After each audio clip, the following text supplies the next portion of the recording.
tout marin en solitaire, même si on a beaucoup d'expérience, chaque course est une aventure. Et là, elle est encore plus dingue parce qu'on est sur des bateaux volants. Il y a un côté pionnier qui est passionnant dans cette édition de la Route du Rhum et j'ai la chance d'en faire partie. C'est ta première participation. Qu'est-ce que tu cherches à démontrer et à faire avec ce défi? Moi, je crois que je cherche surtout à réaliser le rêve d'un gosse qui a découvert la voile par la Route du Rhum, qui avait un idole, c'était Laurent Bourgnon à l'époque, et il m'a donné envie d'être là. Et j'ai toujours voulu être là, j'ai jamais pu être là parce que j'ai pas eu la chance d'avoir un sponsor. Je me suis retrouvé à faire de la course en équipage alors que je voulais toujours faire du solitaire. Donc pour moi, c'est ça, mais c'est une aventure parce que pour tout marin en solitaire, même si on a beaucoup d'expérience, chaque course est une aventure. Et là, elle est encore plus dingue parce qu'on est sur des bateaux volants. Il y a 4 ans, personne n'imaginait qu'on allait voler comme ça en course au large. Et donc, on est un des pionniers. Il y a déjà eu une édition en mode volant, mais aucun bateau n'a terminé en volant. Aujourd'hui, on a beaucoup à progresser. On fait des courses de dingue depuis 2-3 ans avec les autres bateaux. Donc, c'est une vraie aventure parce que ça n'a jamais été fait. Donc, le but, c'est il y a un côté pionnier qui est passionnant dans cette édition de la Route du Rhum et j'ai la chance d'en faire partie. Donc voilà, mais moi je suis compétiteur, je fais de la voile pour la compétition. Mais là, ce que j'aime, c'est que je retrouve, comme mes premières courses en solitaire, je retrouve un côté aventure que j'adore et qui est très excitant sur cette édition. Tu as beaucoup travaillé sur le sommeil, la gestion du sommeil. C'est une question que tout le monde se pose, c'est comment vous faites pour dormir très très peu. Comment tu as travaillé cet aspect-là? Ouais, c'est un élément clé de la course en solitaire finalement parce que c'est la grosse difficulté et le sommeil, on le travaille depuis longtemps. Moi, j'ai commencé par la course en solitaire très jeune, on travaillait déjà le sommeil, mais on a beaucoup progressé depuis. Alors, il n'y a pas de recette miracle. La vraie recette miracle, quand on est jeune et débutant, et les anciens te disent qu'il ne faut pas dormir, sinon tu ne gagneras pas. Et c'est faux, il faut dormir parce que quand tu ne dors pas, tu deviens fou. Et il faut optimiser justement son sommeil. Et ça, c'est très compliqué. Donc, j'ai fait une étude de sommeil avec François Duforez pour voir comment est mon sommeil, mes cycles. Tout le monde a des cycles. Moi, les miens sont assez longs.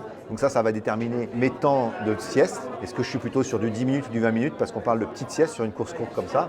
C'est différent sur un Vendée Globe qui dure beaucoup plus longtemps. Et aussi à quelle heure je peux le mieux dormir. Mais tout ça, c'est pas simple. On ne choisit pas le moment où on dort souvent en bateau, mais on connaît un peu les meilleurs. L'alimentation, évidemment. Et puis après, il y a beaucoup. Moi, j'ai fait un travail assez intéressant. Je suis passionné d'apnée et j'ai eu la chance de rencontrer Arnaud Géral, qui est le nouveau grand champion de l'apnée. Et avec lui, on a beaucoup travaillé. D'abord, j'ai plongé avec lui, mais c'est très mental en fait. On se rend compte que la différence entre celui qui fait 120 et celui qui fait 115 ou 110, c'est beaucoup le mental. Et Arnaud est très fort pour ça et il m'a pas mal aidé à travailler sur ce côté-là, le souffle aussi, la récupération.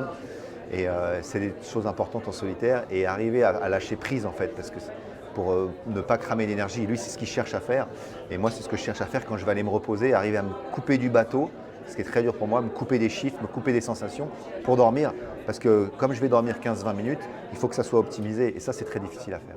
Il y a une grande bataille des ultimes dans laquelle tu n'es pas trop mêlé. Je ne peux pas parler d'une guerre des ultimes. Ça n'arrive pas souvent en bateau, mais ça arrive, ça arrive tout le temps, mais il y a des réclamations. En fait, dans notre sport, il y a souvent du dopage dans certains sports et les concurrents. Nous, j'ai jamais suspecté un concurrent de se doper physiquement. Par contre, on essaye toujours d'optimiser ces bateaux pour être plus rapide. C'est un avantage.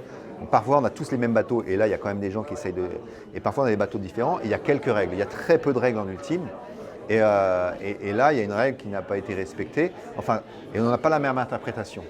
Donc, malheureusement, normalement, ça se règle devant des jurys. Comme en Formule 1, ça ne surprend personne quand McLaren ou Ferrari va réclamer contre Mercedes parce qu'il y a un truc qui ne va pas. Et c'est forcément les équipes qui notent parce que c'est des détails tellement infimes parfois, mais qui ont des conséquences que d'ailleurs le grand public ne comprend pas toujours, mais qui sont énormes.